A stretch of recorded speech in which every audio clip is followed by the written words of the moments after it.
Everybody wanna sing, sing, sing.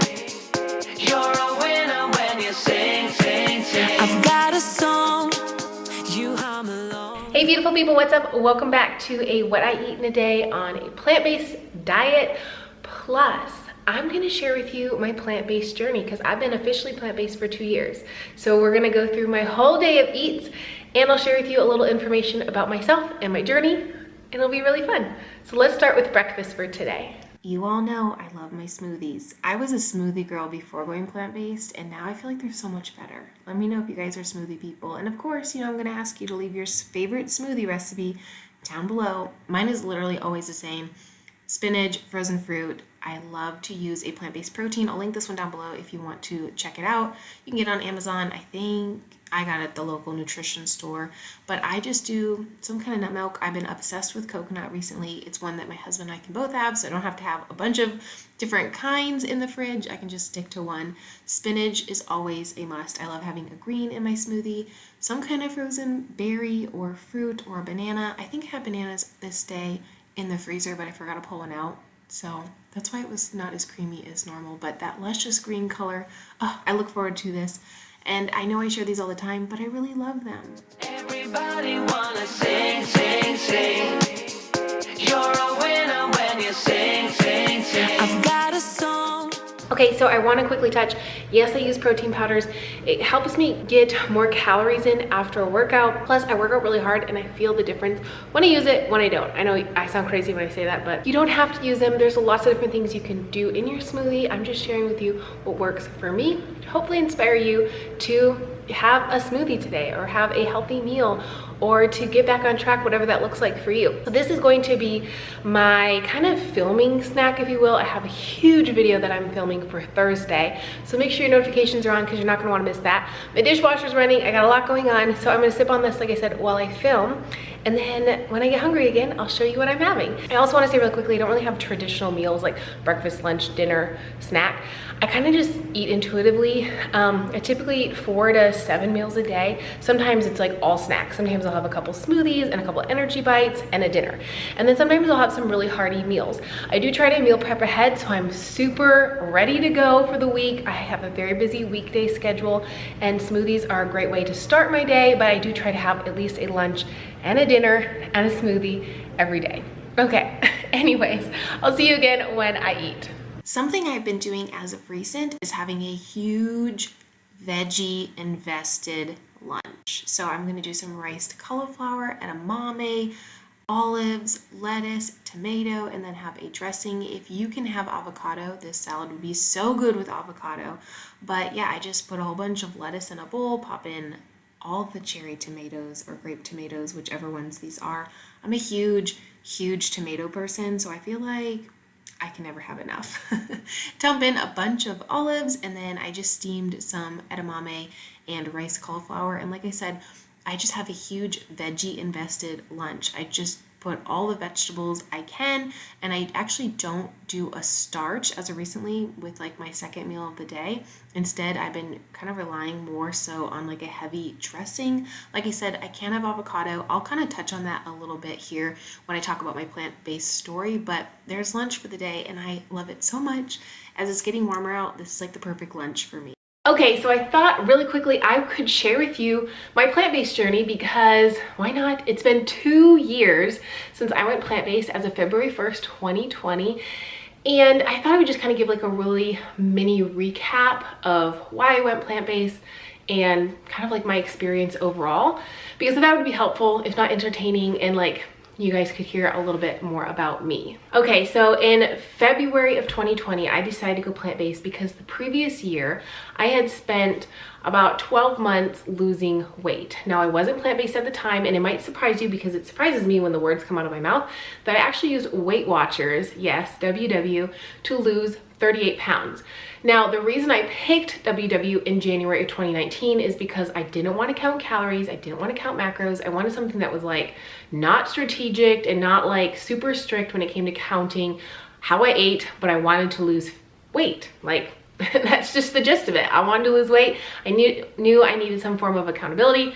I saw somewhere on Instagram someone losing weight with WW, and I was like, that looks easy, I can do that, and that's what I did.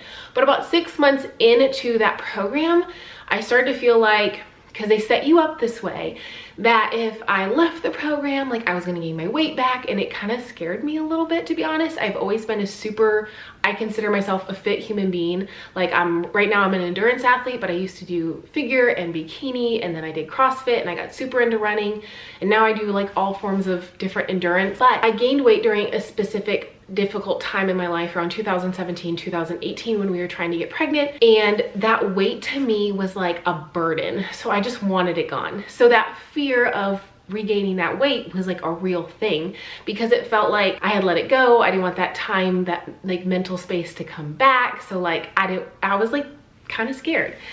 Anyways, I still continued on with the program because I felt like, you know what, I'm gonna have to track my food with WW because that's how I'm gonna keep this weight off. Fast forward to December of 2020, and I was really starting to like feel that heaviness of like, oh, I don't want to track my food anymore, but I'm gonna have to. And it just kind of like, there's a new year starting, there's gotta be something else out there. So I started researching, and sometime in January it really came across like the vegan community. And it seems like every vegan YouTuber out there is like, weight loss, weight loss, weight loss, weight loss, how to maintain your weight loss, don't count calories, weight loss, weight loss, weight loss. They all talk about weight loss.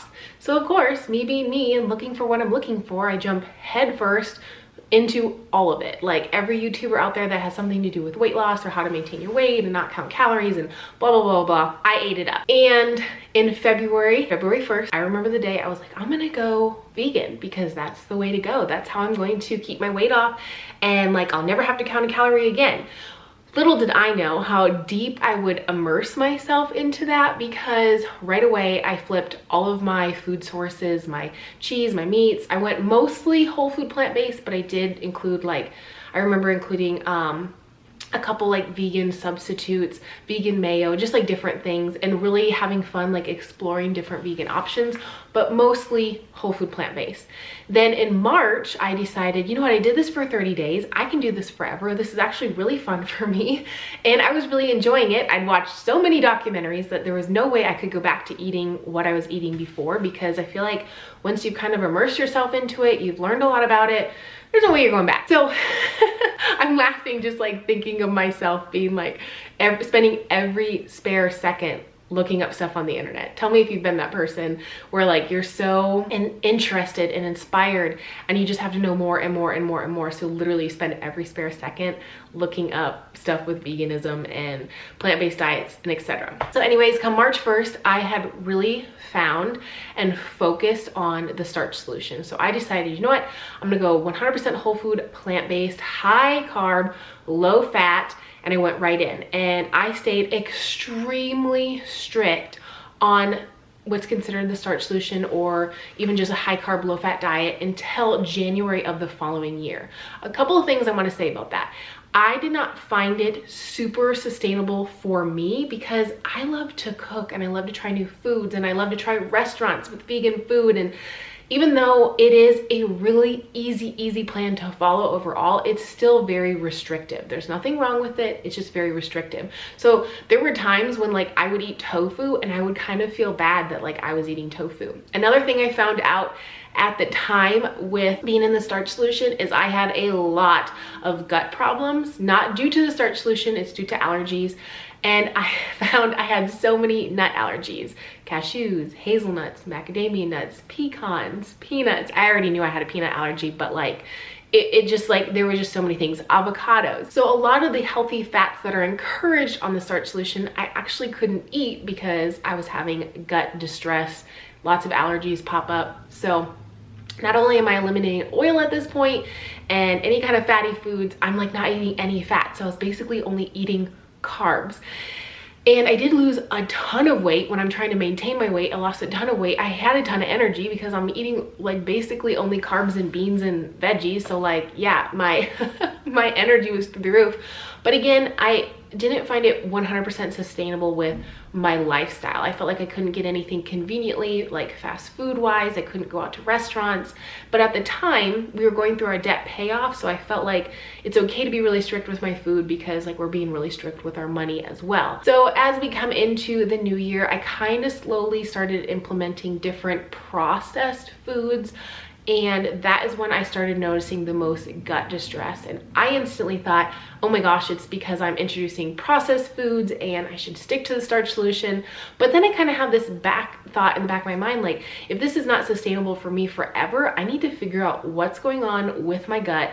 And so of course, what do? I pour into the vegan community again, the plant-based community, and a lot of people are saying like, it's because, you know, you're missing animal products and this and this. So I, of course, decided to get my blood checked. It came back, it was fine. I was like, okay, maybe I'm just like, you know, making these gut distresses up. I don't know. But I noticed a lot of triggering foods. And these triggering foods happen to be gluten sensitive foods. So I went to a friend of mine who is a specialist she's a registered nutritionist who specializes in gut health and gluten and celiac. And I went to her and I was like, okay, what should I be looking for? What should I be doing here? Because I've been reading a lot of your articles, a lot of your blog posts, listening to a lot of your lives, and I feel like you're speaking directly to me and I don't want to be a crazy person. So she actually helped me with another blood test that would look into kind of like my gluten issues, and boom, we found it. So now we're talking October 2021. I went completely gluten-free and instantly felt so much relief. And if you've never had a gluten allergy before, or a sensitivity, or have celiacs, I don't have celiacs, like my numbers didn't show that. It was just really high gluten sensitivity. So I could eat gluten, I can still eat gluten, but my tummy doesn't love it. So you have a lot of bowel distress, you have a lot of bloating, and your tummy just like always hurts. Sometimes you have like a really sharp stabbing pain about an hour after you eat, and you're like, oh my God, like, is that my gallbladder? Like, is that my appendix? Like, what is this pain? And it's not comfortable. And obviously that's not how you should live. You shouldn't be living under distress. So not only have I gone plant-based over the last 2 years, as of about 5 months ago, I also went gluten-free. So now you take all of that and then you find someone who really loves to share recipes and to cook and to be in her kitchen.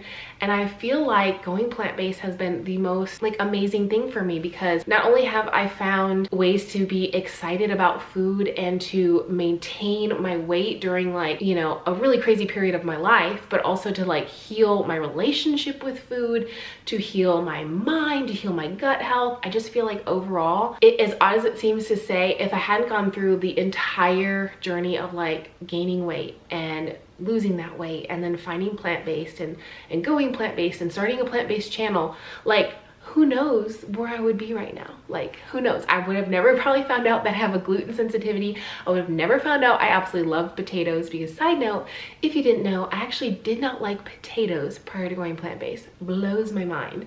I always thought they tasted like dirt. They had no flavor. You could do nothing with them. Little do I know that now I'm making videos about wonderful ways on what you should do with potatoes. But anyways, I thought I would kind of give you that information just for a little nugget in case you were curious about me, in case you've been around my channel for a while but weren't connecting the dots, or if you're new here and you're like, wow, I'd like to know a little bit more about her. Well, there you have it. But anyways, let's jump back into this what I eat in a day, because I have an amazing dinner recipe to share with you that's brand new to me. And I can't wait to make it. I don't know what it's gonna taste like. It'll be good. I just know it will be. We're using some artichokes and some spinach. Y'all have no idea what's about to come. But let's jump into dinner. I hope you're enjoying this what I eat in a day so far. If you are, give it a big thumbs up. And also drop in the comments and let me know how long you've been plant-based. I'm really curious to know, because there's people out there that follow me that are like their whole life. Some people are brand new. And I'm just really curious to know how long you've been plant-based. So let me know down below. Can you tell I was just taking a photo? Okay, I'm so excited for this dinner. I have some spinach, which is frozen because I didn't have any fresh. Plus, my fresh spinach goes bad really fast. So typically, as soon as I get home from the store, I pop it in the freezer. I also have these artichoke hearts, which I don't think I've ever cooked with in my adult life, but we're gonna make them in this pasta. A lemon, I have some gluten-free pasta. Y'all know I get that from Thrive Market and I love their pasta. And then coconut milk. So we're making a creamy spinach, lemon, artichoke pasta. It is gonna be so good. I wish I would have gotten my husband's reaction to this meal. You guys, he loves it. He was like, okay, whenever you want to make that again, like tomorrow and the next day and the next day, make it. So I did save a little bit of the artichokes chopped on the side just to give a little more texture to this pasta. Highly recommend doing so. A fresh lemon, this is so easy. I added just some seasoning I had in the cabinet. If you don't have the seasoning I use, screenshot it so you can make your own because it is from Trader Joe's, or just add whatever you like. But that way you have kind of the ingredients to that seasoning. It's the Green Goddess Trader Joe's, but I know not everyone has a Trader Joe's near them. And so it's a simple, easy, like 10-minute meal. Blend up the sauce, cook your pasta, then add your sauce back into the pot with the pasta. So easy.